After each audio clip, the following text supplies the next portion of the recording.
मुख्यमंत्री योगी आदित्यनाथ का बड़ा बयान सामने आया है। अभी अभी लाइव आप उन्हें सुन रहे थे। मुख्यमंत्री योगी आदित्यनाथ ने रामायण मेले का उद्घाटन किया। 500 साल पहले जो बाबर ने किया, संभल और बांग्लादेश में भी वही हो रहा है, ये उनकी तरफ से कहा गया। इन सब का डीएनए एक है, ये भी मुख्यमंत्री योगी आदित्यनाथ ने कहा। भगवान राम ने समाज को जोड़ा था और ये तमाम बातें उनकी तरफ से कही गई हैं। अभी अभी अपने संबोधन में, अभी लाइव आप उन्हें सुन रहे थे, रामायण मेले का उद्घाटन करने के लिए पहुंचे हुए थे और यहां पर कहा गया कि संभल और बांग्लादेश में जो हो रहा है वही संभल में हो रहा है। क्या कुछ कहा है मुख्यमंत्री ने, एक बार फिर से आपको सुनवाते हैं। दुश्मन बगल के देश में किस प्रकार का कृत्य कर रहे हैं, याद रखना। किसी को अगर गलतफहमी हो, 500 वर्ष पहले बाबर के एक सिपह सालार ने जो काम अयोध्या में किया था, जो काम संभल में किया था और जो काम आज बांग्लादेश के अंदर हो रहा है, तीनों की प्रकृति, तीनों का डीएनए एक जैसा है। गलतफहमी में मत रहना। अगर कोई ये मानता है कि वो बांग्लादेश में हो रहा है, तो यहां भी बांटने वाले तत्व उनके लिए बेंट बन करके खड़े हो रखे हैं, पहले से खड़े हैं। वे समाज के सामाजिक ताने बाने को छिन्न भिन्न कर रहे हैं। तो मुख्यमंत्री योगी आदित्यनाथ का बयान अभी अभी आपने सुना। 500 साल पहले जो बाबर ने किया, संभल और बांग्लादेश में भी वही हो रहा है।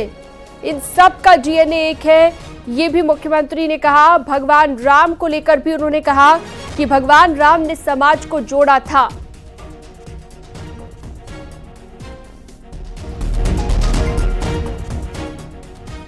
तो आज समाज को बांटने की कोशिश हो रही है। एक तरफ भगवान राम का जिक्र करते हुए उन्होंने कहा कि उन्होंने सबको जोड़ा था और आज देश को तोड़ने की कोशिश की जा रही है। मुख्यमंत्री योगी आदित्यनाथ ने रामायण मेला के उद्घाटन के दौरान ये बड़ी बात कही है और अपने संबोधन में उन्होंने कहा कि इन सब का डीएनए एक है। भगवान राम ने समाज को जोड़ा था, आज देश को तोड़ा जा रहा है। मुख्यमंत्री योगी आदित्यनाथ का ये बयान एक बार फिर से आपको सुनवाते हैं, क्या कुछ कहा गया है मुख्यमंत्री की ओर से। दुश्मन बगल के देश में किस प्रकार का कृत्य कर रहे हैं, याद रखना। किसी को अगर गलतफहमी हो, 500 वर्ष पहले बाबर के एक सिपह सालार ने जो काम अयोध्या में किया था, जो काम संभल में किया था और जो काम आज बांग्लादेश के अंदर हो रहा है, तीनों की प्रकृति, तीनों का डीएनए एक जैसा है। गलतफहमी में मत रहना। अगर कोई ये मानता है कि वो बांग्लादेश में हो रहा है, तो यहां भी बांटने वाले तत्व उनके लिए बेंट बन करके खड़े हो रखे हैं, पहले से खड़े हैं। वे समाज के सामाजिक ताने बाने को छिन्न भिन्न कर रहे हैं। मौलाना साजिद रशीद हमारे साथ जुड़ चुके हैं फोन लाइन पर। मौलाना साहब, योगी आदित्यनाथ की तरफ से जो अभी भी बयान दिया गया, उनकी तरफ से कहा गया कि 500 साल पहले जो बाबर ने किया वही संभल और बांग्लादेश में हो रहा है। आपकी पहली प्रतिक्रिया? देखिए, 500 साल पहले का झूठ सुप्रीम कोर्ट ने बाबरी मस्जिद को लेकर साफ कर दिया था कि हमें ऐसा कोई सबूत नहीं मिला कि मंदिर तोड़कर मस्जिद बनी हो। ये गैर संवैधानिक बयान है योगी आदित्यनाथ का। संविधान के खिलाफ जा रहे हैं, कोर्ट के खिलाफ जा रहे हैं। उनको इस तरह के बयान संवैधानिक पद पर बैठकर नहीं देने चाहिए। सुप्रीम कोर्ट को इसका संज्ञान लेना चाहिए, मैं मांग कर रहा हूँ।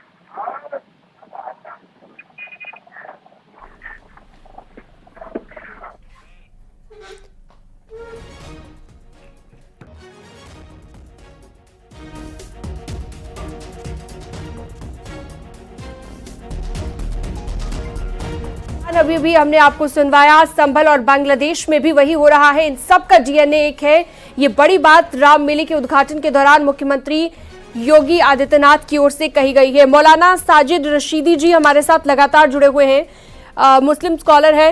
मौलाना साहब, जिस तरह से हमने अभी अभी सुना मुख्यमंत्री योगी आदित्यनाथ को, पिछले कुछ वक्त में हम देख चुके हैं कि कई ऐसे मामले सामने आ चुके हैं जहां पर तोड़ने की कोशिश की जाती है। तो क्या ये उन्हीं लोगों पर सीधा हमला है जो सियासत की रोटियां सेकते हैं? मेरी आवाज मिल रही है आपको? जी जी, आपकी आवाज मिल रही है। देखिए, मैंने बताया है कि इनका ये झूठ जो 500 साल पहले का बोल रहे हैं, सुप्रीम कोर्ट ने बाबरी मस्जिद के फैसले में इनको झुठला दिया था, करारा तमाचा मारा था इनके मुंह पे, और ये कहा था कि हमें ऐसा कोई सबूत नहीं मिला जिससे पता चले कि मंदिर तोड़कर मस्जिद बनी गया ना। लेकिन ये फिर भी झूठ बोल, लेकिन मंदिर तो वहां बना दिया गया मौलाना साहब। अरे मोहतरमा, आप एंकर हैं, पता नहीं क्या समझ में आपको आता ही नहीं समझ जो मैं कह रहा हूँ। आप समझाइए, आप क्या समझाना चाहते हैं? वहां पर भव्य मंदिर है, कोर्ट का ऑर्डर है, आप ना माने तो उस पे हमारी या फिर बाकियों की क्या दिक्कत है? अगर सुप्रीम कोर्ट ने कहा कि वर्शिप एक्ट उन सब जगहों पर नहीं लागू होता है जो 1947 से पहले था, तो फिर राम मंदिर पर कैसे आप कह रहे हैं कि वहां पर साक्ष्य नहीं दिए गए? आप लोगों को असल में जानकारी होती नहीं है, और आपको बहुत जानकारी है, तो विस्तार से बताइए। आप जरा जानकारी है तो अगर आप सुनना नहीं चाहते तो छोड़ दीजिए। बोलिए, आप बोलिए, आपको सुन रहे हैं हम। मैं बिला वजह की बहस में नहीं पड़ता। नहीं, आप बताइए। आज आपसे भी ज्ञान हम लोग ले ही ले। अरे मैं आपसे बता रहा हूँ, सुप्रीम कोर्ट ने जो कहा है, आपको पता नहीं सुप्रीम कोर्ट के फैसले? बताइए क्या कहा है, आप झुठला रही। बताइए क्या कहा है सुप्रीम कोर्ट ने, वर्ड टू वर्ड बताइए, फिर मैं आपको बताऊंगी क्या कहा सुप्रीम कोर्ट ने। सुप्रीम कोर्ट ने कहा है कि हमें ऐसा कोई साक्ष्य नहीं मिला कि मंदिर तोड़ के मस्जिद बनी हो। कंटेम्प्ट ऑफ कोर्ट हो जाएगा आपके ऊपर अगर आप झुठलाएंगे उसको। ये कहा सुप्रीम कोर्ट ने, और जो साक्ष्य। चलिए, दीपांकर जी हमारे साथ मौजूद है। दीपांकर जी महाराज, आपने सुना कि किस तरह से मुस्लिम स्कॉलर कह रहे हैं कि सुप्रीम कोर्ट ने क्या कहा, और जिस तरह से योगी आदित्यनाथ ने पूरे मामले पर कहा है कि संभल में जो हो रहा है, बांग्लादेश में वो हो रहा है, वो कहीं से भी ठीक नहीं है। इस पर आप क्या कहेंगे? मुझे कहने की आवश्यकता नहीं, मैं समझता हूं कि किसी से पूछने की भी आवश्यकता नहीं। जो नरसंहार बांग्लादेश में हो रहा है वो सबको दिख रहा है, पूरी दुनिया को दिख रहा है। हाँ, कुछ देश की सेक्युलर जमात को नहीं दिख रहा, वो हम समझ सकते हैं। उनकी पीड़ा हम समझ सकते हैं, उनका तकलीफ हम समझ सकते हैं कि हिंदू दुख में रहे, तकलीफ में रहे, दर्द में रहे, पीड़ा में रहे, मरे जिए, उन्हें कोई फर्क नहीं पड़ता। उन्हें फर्क पड़ता है चंद अपने लाभ से, तुच्छ लाभ से, जिस लाभ को लेकर वो अब तक जीता आया है, जिस लाभ को लेकर के अब तक वो अपने भरण पोषण करता आया है। मगर बांग्लादेश में जो हो रहा है, मैं समझता हूं कि ये असल चेहरा है, हम लोगों को देखना चाहिए। सोचिए ना कि हजारों लोगों की भीड़ लगा देने वाले एक नारे मात्र पर कोई एक भाईचारे से उठकर के सामने खड़ा हुआ है, टीवी पर निंदा कर दिए। टीवी पर निंदा करना निंदा होता है? ऐसी निंदा से तो पूरी दुनिया शर्मिंदा है। बिल्कुल। और उन लोगों से भी पूछना चाहता हूं जो पार्लियामेंट में बैठे हैं, लंदन की कोर्ट में, यूके की कोर्ट में, यूके के पार्लियामेंट में चर्चा हो सकती है, भारत के पार्लियामेंट में नहीं। वहां से नोटिस पास नहीं हो सकता। बिल्कुल। दीपांकर जी, यूएन तक में इस बात को उठाया गया है, यूएन में भी इस बात पर चिंता जाहिर की गई है। चिंता जाहिर करने से वो लोग जो मर रहे हैं, आप सोचिए ना कि भाई के सामने बहन का बलात्कार, और बीवी के सामने पत्नी के सामने पति के सामने बीवी का बलात्कार, बच्चों का नरसंहार, बड़ों का नरसंहार। आपकी चिंता का क्या अचार डालें? बताइए क्या करें उस और उस पर से भी स्वामी जी, अगर आपने अभी रशीदी साहब को सुना होगा, उनका कहना है कि वो चले गए फिर से वापस अयोध्या, राम मंदिर की कोर्ट ने क्या कहा। आज तक उस फैसले को मुस्लिम समुदाय के लोग या मुस्लिम धर्मगुरु मानने को तैयार नहीं है, बल्कि वहां पर भव्य राम मंदिर बनकर तैयार हो गया है। इसके बावजूद भी सुप्रीम कोर्ट के फैसले पर हमेशा से सवाल खड़े करते हैं। माननीय एंकर महोदया, बिटिया, गुड़िया, बहन, जो समझ लो, जब कोई तर्क या वितर्क नहीं बचते, जब आप तार्किक रूप से कंगाल होते हैं, तो एंकर पर खींच उतारते हैं। एंकर एक जैसे कहते हैं ना कि एक आसान पंचिंग बैग है, या इस दुनिया में हिंदू एक आसान पंचिंग बैग है, उस पर गुस्सा उतार दीजिए। मेरा कहने का अर्थ मात्र इतना है, जिन्हें केरला फाइल और कश्मीर फाइल झूठ लग रही थी, वो वर्तमान बांग्लादेश फाइल लाइव चल रही है, उसे देखिए तो सही। आपको तरस नहीं आता? इतना याद रखिएगा कि जो मौन है, समय लिखेगा उसका भी इतिहास। समय छोड़ेगा नहीं, समय ने किसी को नहीं छोड़ा। आज आप हम लोगों के नरसंहार पर मौन है ना, तो आपका क्या करें बताइए? आपकी चिंता का क्या करें? मैं तो कहता हूं, एक बड़ी बात कहने जा रहा हूं, अगर सैन्य कार्रवाई भी करनी पड़े, देश को तो कार्रवाई करनी चाहिए, और वहां से अपने लोगों को यहां लाना चाहिए। किसी की 57 कंट्री, किसी की 120 कंट्री, उनको आपके अलावा कोई नहीं दिख रहा। और आज भी भारत के लोग अगर जो विरोध तक नहीं कर पा रहे या हिंदू विरोध तक नहीं कर पा रहे, तो सोचना पड़ेगा कि कल आप भी हो सकते हैं। मैं अभी यात्रा कर आया हूं गुड़िया, बिहार की 6 राज्यों की यात्रा कर चुका हूं। भिक्षा यात्रा में दाल आटा चीनी चावल नहीं मांग रहा समाज से, कह रहा हूं कि जातियों में ना बटकर एक हो जाओ, हिंदू हो जाओ। क्या आपको लगता है बांग्लादेश में जो रह रहे हिंदू हैं, चाहे वो मुस्लिम्स का खून बहे या हिंदू का खून बहे, लेकिन जब चीजें आपके सामने प्रत्यक्ष तौर पर उपस्थित है, बांग्लादेश में जो हो रहा है, और योगी आदित्यनाथ अगर उस बात का जिक्र करते हैं, तो मुझे नहीं लगता कि किसी भी धर्म, किसी भी जाति, किसी भी समुदाय के लोगों को इन सब से ऊपर उठकर बात करना चाहिए, ना कि वहां पर भी तुष्टीकरण की चीजें होनी चाहिए। अच्छा ये बताइए कि सारी जमहूरियत, सारा विपक्ष संभल जाना चाहता है। सारा विपक्ष देख रही हो, कल भी दुनिया भर की चीजें चलती रही। किसी एक व्यक्ति ने कोशिश किया जाकर के बांग्लादेश सरकार से बात किया जाए। सो कॉल्ड शांति का मसीहा वहां बैठा है, नोबेल पुरस्कार लिए, और नोबेल भी शांति पर मिला है, पीस पर। पीसीस करवा दिया वहां हिंदुओं का। किसने इसको नोबेल दिया? ऐसा नोबेल देते हैं? ऐसे लोगों को नोबेल दिया जाता है? शर्म आनी चाहिए जो नोबेल की कमेटी में लोग बैठे हैं। ऐसे लोगों को चुन करके नोबेल पुरस्कार देते हैं जो निर्दोष माइनॉरिटीज को, हिंदू को, सिखों को, दलितों को, सबको क्या करवा रहा। मैं क्या कहूं, पर मैं एम्बैरेसिंग हूं, दुखी हूं, स्तब्ध हूं। ये सब देखने के बाद भी भारत में प्रति एक व्यक्ति जो सनातनी हिंदू है वो इसका प्रतिकार करे, शांतिपूर्वक करे, मगर प्रतिकार करे। और सो कोल्ड गंगा यमुनी तहजीब और भाईचारे का झूठा नारा देने वाले लोग अगर उसे सच मानते हैं तो सड़क पर उतर के कहें कि जो विचारधारा वहां हिंदुओं को लील रही है, लानत है ऐसी विचारधारा पर, तब बात बनेगी। ठीक है स्वामी जी, एक बार बंद करने चाहिए। बिल्कुल, एक बार हम और योगी आदित्यनाथ ने क्या कहा है जरा वो सुन लेते हैं, फिर आपसे बातचीत होगी। स्वामी जी एक बार सुनते हैं क्या कहा मुख्यमंत्री ने।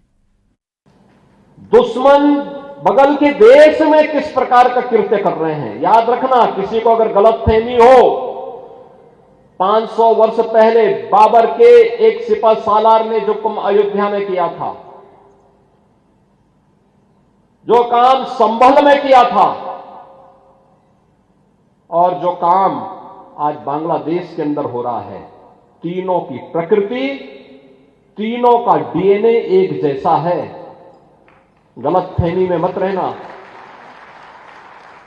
अगर कोई ये मानता है कि वो बांग्लादेश में हो रहा है, तो यहां भी बांटने वाले तत्व उनके लिए बेट बन करके खड़े हो रखे हैं, पहले से खड़े हैं। वे समाज के सामाजिक ताने बाने को छिन्न भिन्न कर रहे हैं। इस वक्त मुस्लिम स्कॉलर फाजिल अहमद साहब भी हमारे साथ मौजूद हैं। फाजिल साहब, जिस तरह से मुख्यमंत्री योगी आदित्यनाथ ने कहा और बांग्लादेश की बात उन्होंने कही, क्या अगर उस परिप्रेक्ष्य में इन सब बातों को रखा जाए तो इसमें गलत क्या लगता है आपको? देखिए, गलत ये लगता है कि हमारा देश जो है आजादी का 100वां साल मनाने वाला है, एक सेंचुरी पूरी करने वाला है। एक 100 साल में लोकतंत्र मजबूत होता है। कांग्रेस पार्टी ने सभी धर्म, जाति, मजहब के लोगों को मिला जुला करके देश का 72 साल अच्छे से करा, कहीं कोई समस्या नहीं थी। बांग्लादेश के लोग आजादी के बाद ही बनाने वाले थे, लेकिन नहीं बना उस समय, इसलिए जनता ने इनके चाल चरित्र चेहरे को समझ लिया था। अब ये लोग पूरी राजनीति, न तो भ्रष्टाचार पर बात नहीं करते, किसी भी चीज पर बात नहीं करते। हिंदू मुसलमान देश है हमारा, किसी भी जाति धर्म आदमी अपना नहीं कर सकता है। हमारा देश संविधान है, बाबा साहब अम्बेडकर बनाया संविधान इसीलिए इतना सक्सेसफुल है कि पूरे के अंदर देख लीजिए पाकिस्तान, बांग्लादेश, श्रीलंका का क्या हाल है। वहां अगर हम मजबूती से खड़े हैं तो इनकी वजह से नहीं खड़े हैं, भाजपा की वजह से नहीं खड़े हैं, बाबा साहेब अम्बेडकर के बनाए संविधान से खड़े हैं, और आगे कई हजार साल तक ऐसे ही खड़े रहेंगे। कोई भी हमारे देश के अंदर बैठ करके हमारे देश को तोड़ने की जो साजिश ये लोग कर रहे हैं, ये ज्यादा दिन चल नहीं पाएगी। नहीं तो तोड़ने की साजिश, फाजिल साहब, तोड़ने की साजिश कहाँ हो रही है? अगर मुख्यमंत्री ये कहते हैं बांग्लादेश में जो हो रहा है वो नरसंहार के खिलाफ सभी आवाज अपनी बुलंद करें, उसमें माइनॉरिटीज की बात होती है। अगर वहां के माइनॉरिटीज जो कुछ हो रहा है वो आप भी देख रहे हैं, इस बात से इत्तेफाक रखते हैं कि नहीं? नहीं, बांग्लादेश में क्या हो रहा है मुझे नहीं पता, क्योंकि मैं तो इंडिया में हूँ ना, मैं भारत में हूँ। मुझे बांग्लादेश थोड़े तो यहाँ आपको क्या, यहाँ पे क्या असहिष्णु लगता है? बांग्लादेश में बाबा साहब अम्बेडकर का अपना संविधान नहीं है ना। हमें भरोसा अपने संविधान पे है, हमें विश्वास है अपने संविधान पर। नहीं तो ठीक है ना, संविधान पर फाजिल अहमद साहब, अगर संविधान पे विश्वास है, स्वामी दीपांकर भी हमारे साथ जुड़े हुए हैं, अगर आपको संविधान पर विश्वास है तो संभल में जो कुछ हो रहा है सर्वे हो जाने दीजिए ना सर, दूध का दूध पानी का पानी हो जाएगा। नहीं नहीं,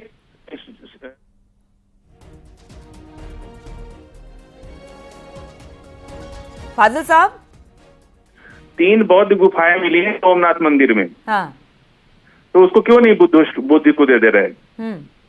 91 वर्षिप एक्ट है देश के अंदर ना, जो कहता है कि आप वाद ही दाखिल नहीं कर, 3 साल की सजा है उसके अंदर। ये तो बैठे हैं नोएडा के चैनल वाले जो उसको फव्वारा को शिवलिंग बता देंगे, ना अदालत का कोई फैसला आया। लेकिन जो मीडिया की तरह, अरे सर मीडिया में काहे आप लोग आ जाते हैं, आप लोग एंकर पे आ जाते हैं, आप लोग मीडिया पे आ जाते हैं, मामला कोर्ट में है, आपको मालूम है मामला कोर्ट में है। सुनिए, ये मालूम है ना कि ये बांग्लादेश नहीं भारत है, तो फिर ये सवाल ही नहीं आना चाहिए कि बांग्लादेश। चलिए ठीक है, स्वामी दीपांकर जी हमारे साथ। स्वामी जी, इनकी बातों का कोई जवाब देना चाहेंगे क्योंकि वक्त बहुत कम है?